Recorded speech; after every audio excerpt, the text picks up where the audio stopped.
Okay, so the minute got out, Sachu, so near or out near you know. When I got no dima 8 there, Homa. Don't bring in a key to the Louis Bono. Town down in a mile. Out of the back, come at 8 there. Could you know, Toronto, the town, we couldn't two of them. Minnesota town, more in Yanny Banks in more. 高ရွာ啦ဒီဘက်ကကျတော့ဒီဘက်ကကျတော့ဒီဟီမာချာအခုဒီနေရာကျတော့ဟီမာချာနဲ့ဒီလက်တောင်နဲ့နေစပ်ပေါ့နော်ဆိုတော့ဟီမာချာပဲရောက်လာတဲ့အတွက်ကြောင့်မလို့မူကခဏရွာကွာရွာလည်းအကြီးရွာဆိုတော့မူးမရွာခင်ဒီမှာအခုအနေအရန်ကောင်းကင်အရန်ကြည်လင်နေတယ်ဆိုတော့မိုးမရွာခင်မှာကျွန်တော်ခီးမမြန်တွေ့အောင်ကျွန်တော်စောစောထွက်မပြဒီနေ့ကတော့ Okay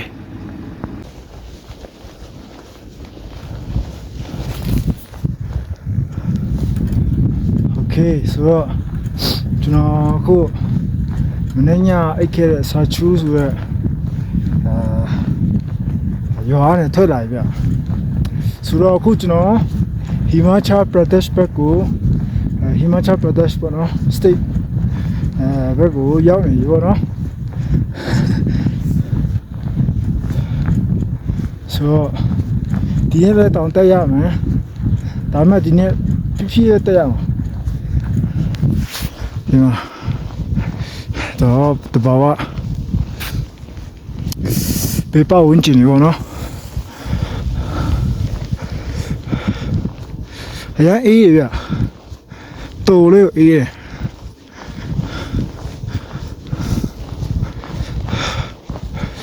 โอเค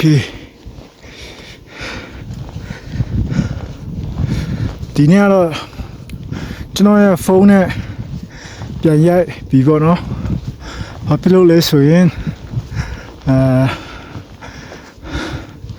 ကျွန်တော်ရဲ့ကင်မရာဘက်ထရီလည်းကုန်လုံးကုန်သွားပြီမနေ့ညတေးတဲ့နေရာမှာလဲသူကကင်မရာဘက်ထရီတော့အသွင်းခွင့်မပေးဘူးဖုန်းပဲအသွင်းခွင့်ပေးတယ်နော်သူတို့လည်းဆူလာမီပဲအပြုတ်နေရဆိုတော့ဖုန်းကိုပဲအသွင်းခွင့်ပြုတယ်ဒါကြောင့်မလို့ဒီနေ့တော့ဖုန်းနဲ့ပဲဗီဒီယိုပြန်ရိုက်ပါမယ်လို့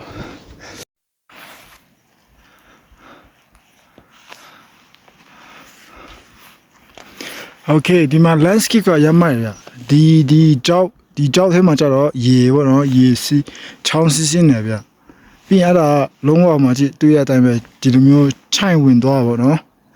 ပြီးရင်ဒီဘက်က landscape ကိုကြည့်ပါဦးဒီလိုမျိုးပေါ့နော်ပြီးရင်ဟိုဘက်အဲ့ဒီမြင်းရဲ့ဟိုဘက်ကောင်းအောင်ကြည့်ပါဦးဒီမျိုးတပြေးညီနဲ့မသိရင်ဟိုဟာမြက်စိုက်ထားသလိုပဲကွာအလားဆင်ထားသလိုပဲအရမိုင်ဝါဟိုပြီးရင်အဲ့ဒီဟိုဘက်ဆိုရင်တောင်ပေါ့နော်တောင်ပြီးရင်အမခုနပြေးနေတဲ့ဟိုမှာကြည့်မသိရင်ကောက်ကွင်းလောက်ထားသလိုပဲပြီးရင်ဒီမှာရေချောင်းပေါ့နော်ဟုတ်ရမိုင်ကြโอเคကျွန်တော်5 kilometer ကျော်နင်းလာခဲ့ပြီပေါ့နော်โอเคဆက်နင်းမယ်ဟိုတောင်ထိပ်မှာ glacier snow cap ပေါ့နော်ဒီမှာဟိုဘက်မှာတောင်ကျချောင်းကြီးမိုက်တယ်ဗျကျွန်တော်အခု10 kilometer နင်းပြီးသွားပြီအချိန်အချင်းတနာရီနင်းပြီးသွားပြီပေါ့နော်ဆိုတော့တနာရီကို10 kilometer နှုန်းနဲ့အဲ့ပေါ့တနာရီကို10 kilometer နှုန်းနဲ့သွားနေတယ်ပေါ့နော်ဟိုမနက်ကအခုကမနက်8နာရီ20ကျော်ပဲရှိသေးတယ်စပိန်နင်းနေတော့နည်းနည်းအိုက်လာကွာဒီကနေနေတော့အေးစင်းစင်းရှိသေးတယ်ဒါပေမဲ့စပိန်နင်းတော့နည်းနည်းအိုက်တယ် Okay ဆက်သွားမယ်ဗျOkay ဆက်သွားမယ်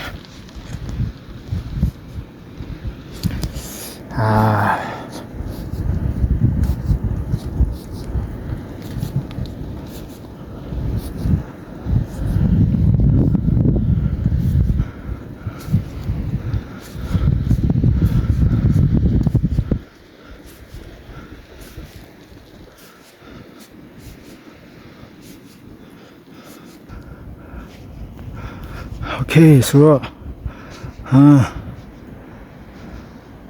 အခုကျွန်တော်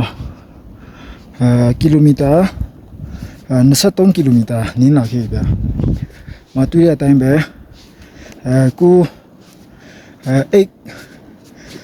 8 ကီလိုမီတာ per hour နဲ့တွားနေတာဗျာအခုဒီမှာနဲ့ဆင်းမယ်ဗျာတောင်ကဆက်တက်တက်နေရဟောဘက်မှာဟူးလေဗျာအမတောင်းနေပေါ်မှာဝါရေကြီးလေးတွေ in caf လေးတွေပေါ့နော်ဟောမှာရ Okay ဆက်သွားနေပါရဲ့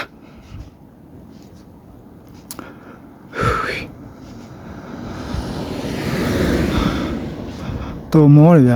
ဆက်တက်နင်းတက်နေရဆိုတော့ Okay ဒီမှာလည်းပြန်တက်လာတော့နင်းလိုက်ပြီအားဆိုင်လိုက်ပြီဆိုရင်အောက်ဆီဂျင်ရှူလိုက်ပြီဆိုရင်နင်းလာတယ်ပဲကွာအောက်ဆီဂျင်နည်းပြန်မောလာတယ်ကွာမောခဏလေးနဲ့မောလွယ်တာပေါ့နော်အဲ့လိုဖြစ်လာခံစားလာရတယ်Okay ကျွန်တော်ဆက်ဆင်းနေပါတယ်လို့ဆိုခဏလောက်ဆင်းမယ်ပြီးဟိုးပဲပြန်တက်ရအောင်ဗျဒီနေ့တော့ဆင်းကနည်းနည်းအတက်ကများပါနော်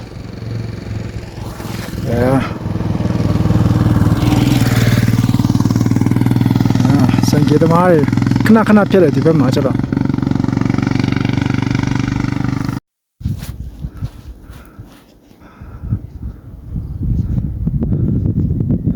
ဟိုးပဲမှာလမ်းကအဲ့ဘက်ကိုတွားရမှာဗျအခု Okay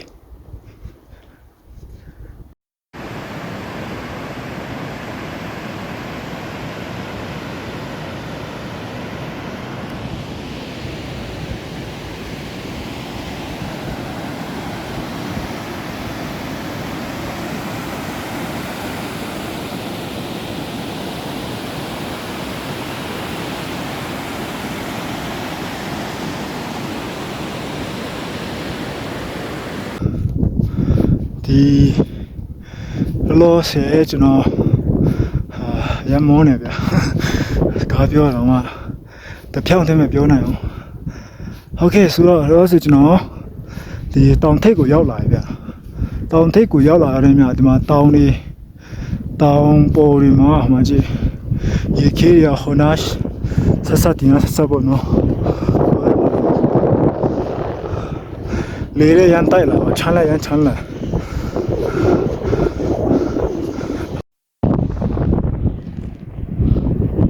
Okay ဆိုတော့ကျွန်တော်ဘယ်မှာ snow cap ကျွန်တော်တောင်ထိပ်တစ်ခုတော့ရောက်နေပြီဒီမှာသူတို့အခုမှဘာစာမှလည်းမရတဲ့ဘာတောင်ထိပ်ဘာညာလည်းမရသေးဘူးသူတို့မှအခုမှရေးဖို့လုပ်နေတာပေါ့နော်ဆိုတော့ဒီတော့ဘေးပပတ်လေးမှာတောင်နေပဲနော်တောင်ပေါ်မှာလည်းဟိုမှာတည့်ရမလားဖြူဖတ်နေရတာရေခဲတွေဗျဟိုးဘက်မှာလည်းအဲ့လိုပဲရေခဲတွေပေါ့နော်ဟိုးဘက်တောင်ထိပ်မှာလည်းရေခဲတွေဟိုးဘက်မှာလည်းရှိရပြောချင်တာဒီတဘာဝပတ်ဝန်းကျင်ရှုခင်းတယ်တော့အရန်လာတယ်ပေါ့နော်ဒါပေမဲ့အခြားတစ်ဖက်မှာကျွန်တော်ဒီမှာပြမယ်ဗျာဒီမှာကြည့်ဒီလွင်ပင်ဒီတော့ကြည့်ဟာမိုက်တယ်ကွာမှာကြည့်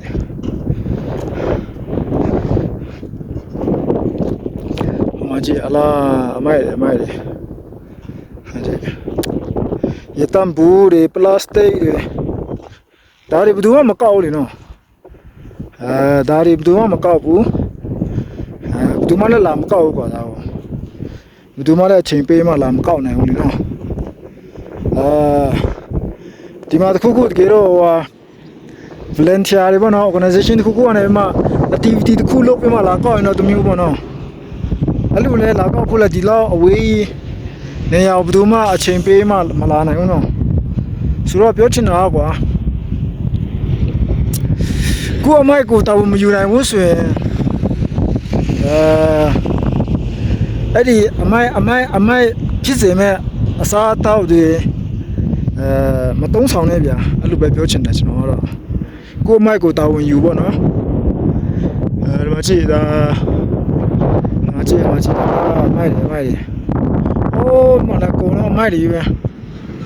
ဒီပြန်တခုတော့မိုက်တယ်ပဲဟိုရေတမ်းဘူးလေဟိုရှုပ်ဆက်ခန့်နေတော့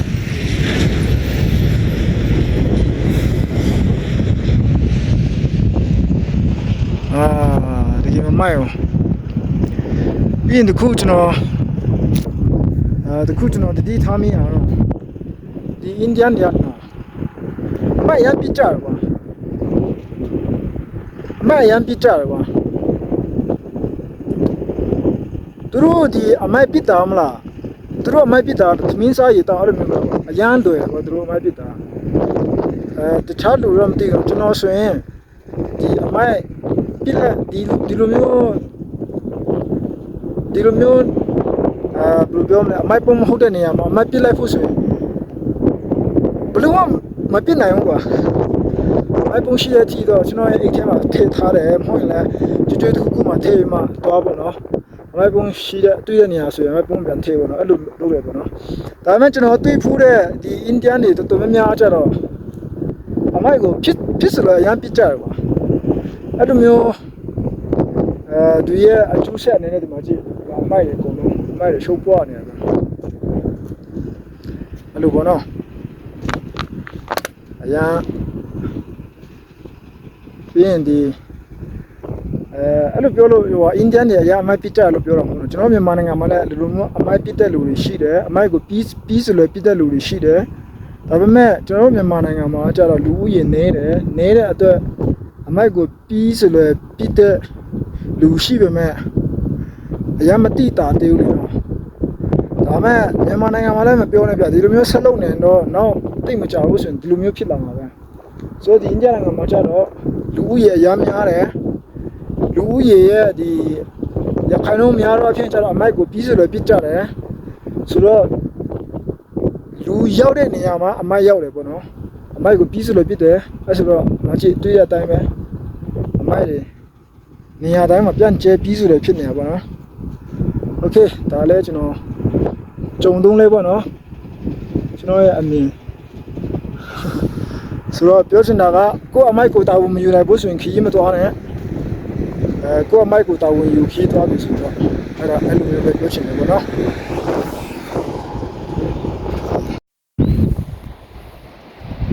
ကျွန်တော်ဆက်တိုက်ဆင်းလာပြီအခုတော့30မိနစ်လောက်ဆက်တိုက်ဆင်းလာခဲ့အဲ့ဒါဟိုးမှကြည့်အောင်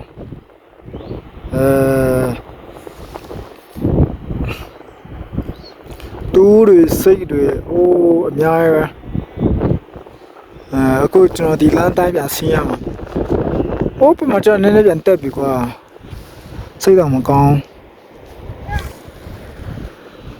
โอเคဆိုတော့ဟိုးပြမအမဒီမှာတောင်ကျချောင်းရေပေါ့နော်စစ်စင်းလေโอเคဆက်စင်းမယ်ဗျရင်ကြောပိတ်နေဗျရင်ကြောပိတ်နေရင်ကြောပိတ်နေတယ်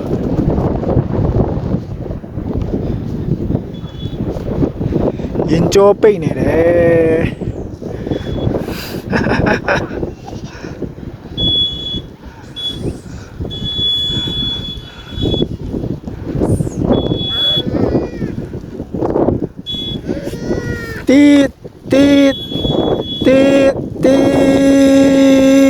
ด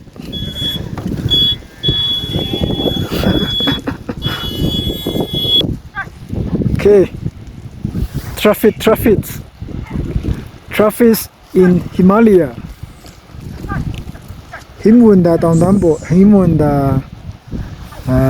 တောင်တန်းပေါ်ကရင်ကျော်ပေါ့နော်ရင်ကျော်ပိတ်ဆို့မှုဟိုတို့ဒီတောင်ပေါ်တက်နေပြတောင်ပေါ်တက်မှာအဲ့ဒီကအစားတောက်တွေစားပေါ့နော်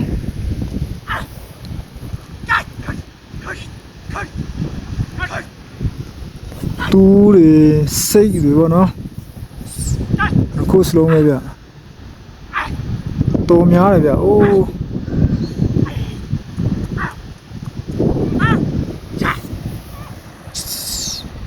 โอเค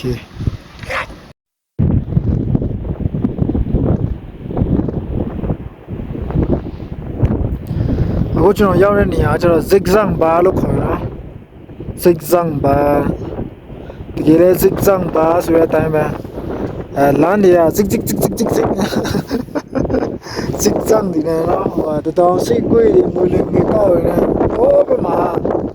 ဟိုအောက်မှာဟိုတေးတွေပါရှိပြโอเคကျွန်တော်ဒီနေ့ပြန်ဆက်စစ်โอเคဒီဘက်တော့တောင်နေနဲ့ပြန်စိမ့်လာပြီတောင်နေစိမ့်လာနိုင်မှာစိုက်ခင်းလည်းမြင်လာရပြီဟိုဘက်မှာစိုက်ခင်းပြီးရင်ဒီမှာလည်းစိုက်ခင်းနေပေါ့နော်စိုက်ခင်းနေအများပြန်မြင်လာရတယ်တောင်နေလည်းစိမ့်နည်းနည်းစိမ့်ဆူလေးဖြစ်လာတယ်โอเคဆိုတော့ကျွန်တော်အခုဆင်းမယ်ပြီးရင်နောက်ပြန်တက်မယ်โอเคဆက်သွားမယ်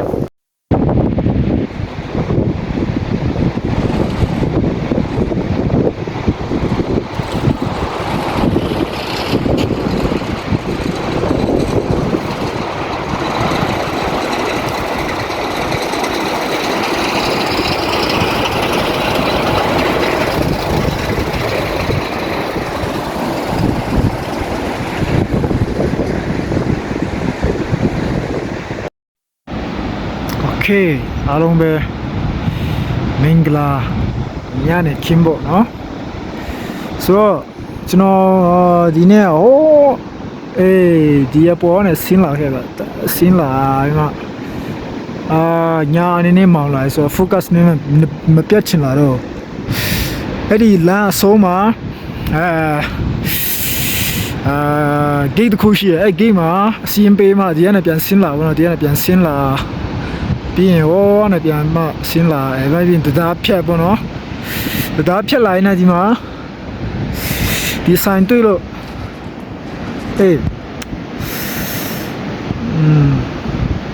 ဒီဆိုင်တွေ့လို့ကျွန်တော်ဒီညတော့ဒီမှာနားတော့မယ်ကျွန်တော်ခုန4နာရီကျော်4နာရီခွဲလောက်တည်းရောက်နေပြီကျွန်တော်စပေးအခုကတော့9နာရီရှိပြီ4နာရီခွဲလောက်တည်းရောက်နေပြီအဲ့ဒါဒီနေ့ကကျွန်တော်အစင်းလန်းနေပြီဆိုတော့ကျွန်တော်ကီလိုမီတာ80ကျော်နင်းလိုက်ပြီဗျဆိုတော့ဒီလောက်ဆိုရင်ကျွန်တော်နားတင်ပြီဗျပြီးတော့အဲ့ဒါကျွန်တော်မဟုတ်ပါဘူးတကယ်လို့ဆိုတော့ကျွန်တော်ခုနဒီမှာရောက်တော့ဒီဘက်မှာကျွန်တော်အင်တာနက်ပြန်ရပြီနော်ဆိုတော့ကျွန်တော်မူးလေးကိုတာကြည့်လိုက်တာမူးရမယ်ဆိုတော့ကျွန်တော်မနေ့ကလည်းမူးစုဒီနေ့လည်းမူးစုဆိုရင်အဆင်ပြေဘူးနော်ဆိုတော့ဒီမှာကျွန်တော်တခါလဲနားလိုက်ပြီစားတော့ပါညာမှာစားဖို့နော်ဟောဘက်မှာရွာရှိပြီအဲ့ဒါချာရွာပေါ့နော်ဒီကနေနောက်ထပ်5ကီလိုမီတာလောက်သွားရင်လည်း Gispa ဆိုတဲ့ရွာရှိရကျွန်တော်ဆက်သွားလို့ရတယ်ဒါပေမဲ့မသွားချင်တော့ဘူးပါအဲကြောင့်မလို့ဒီညတော့ဒီမှာနားပြီကျွန်တော်ရဲ့စပေးဒီမှာထားလိုက်ပြီဒီမှာမူးရွာမယ်ဆိုတော့ခုနမူးကတကုံရွာတာအခုပြန်တိတ်သွားပြီဒီဒေတာကဒီ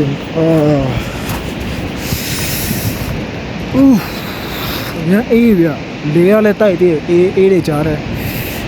ဒီမှာတော့မလားအမြင့်ပေဟိုလောက်ရှိဗျအမြင့်ပေက attitude က12000ကျော်ရှိသေးဗျအရန်မြင့်သေးတယ်အေးရတဲ့ကြားထဲလေရပြန်တိုက်တော့အပူအေးတယ်ဗျာ Okay so ကျွန်တော်ဒီမှာနားပြီးဒီညမက်ဖန်မှစောစောခီးပြန်ဆက်မယ် Okay see you